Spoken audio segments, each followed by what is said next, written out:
President Joe Biden is once again threatening default, but he's also misleading the American people about the fact that spending cuts have been tied to the debt ceiling before. He's saying that it hasn't. And I'm going to play a clip for you from President Joe Biden where he's talking about this. And the idea is someone for the first time is saying, unless you pass this ridiculous budget I have, which is the way I would characterize what the Republican MAGA budget is, unless you pass this budget, we're not going to increase the debt limit and we're going to go bankrupt. The United States of America is going to renege for the first time in history on its debt. And you just can't, no one's ever tied them together before.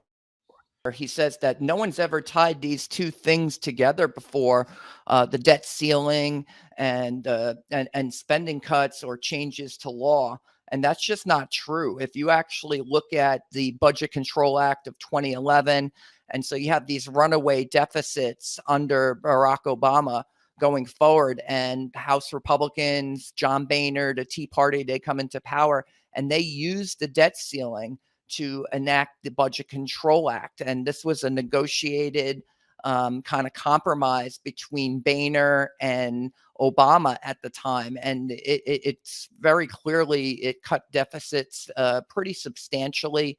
We'll look at that right here. This is the effect of the Budget Control Act of 2011 on the deficit. And it established discretionary spending caps that saved about $756 billion over out of the deficits. That was less borrowing. It also saved on mandatory spending another $20 billion because interest payments would be lower on the national debt because of all those spending cuts. It was going to save about $156 billion in less interest payments.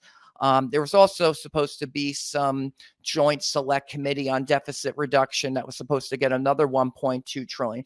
But on the spending caps, it was about $917 billion of less money borrowed over 10 years from 2012 to 2021. So nearly $1 trillion in spending cuts. And there have been other changes to law that have been made over the years as a result of passing the debt ceiling. In 1996, the 104th Congress, back then, it was House Speaker Newt Gingrich and Senate Majority Leader Bob Dole. Well, this bill, the 1996 Contract with America Advancement Act, it also increased the debt ceiling, quote, to provide a permanent increase in the public debt. Back then it was like 5.5 trillion. Obviously it's 31.4 trillion now. So Biden is simply lying about, or maybe he forgot that this has been done before, but he should know about this. He was the lead negotiator for the White House under Barack Obama during the 2011 Budget Control Act. And so now we fast forward to 2023, HR 2811, the Limit Save Grow Act of 2023, which has already passed the House of Representatives. This is Kevin McCarthy, House Speaker. He's putting this forward with House Republicans. And this is going to be one of the most substantial pieces of deficit reduction and spending cuts, I think, that have ever been enacted by a Congress. And you can see here the Congressional Budget Office has already scored the HR 2811. It includes discretionary spending caps, this time of $3.2 trillion from 2023 to 2033. Student loan forgiveness program will be canceled. That's $460 billion. Energy tax provisions. These are the green energy subsidies.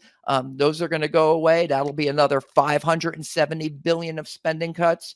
Now they're going to get rid of those 87,000 IRS agents. So that's kind of like a tax cut. So the deficit will actually go up there because $120 billion less taxes will be collected.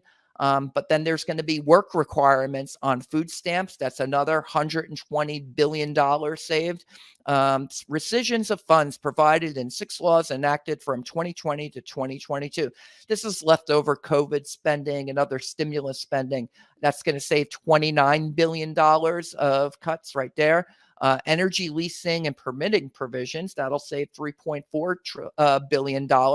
And then there's less interest because we're making all of these spending cuts, about $4.3 trillion of spending cuts. There's also going to be an additional $550 billion less borrowed net interest owed on the national debt, totaling $4.8 trillion of spending cuts over the next 10 years. This bill will increase the debt ceiling, yes, and it will cut spending by $4.8 trillion, according to the Congressional Budget Office. This is very substantial savings, and it proves that Biden doesn't know what he's talking about. This has absolutely been done before. In previous Congresses, in the Budget Control Act of 2011 and the Contract with America Advancement Act of 1996.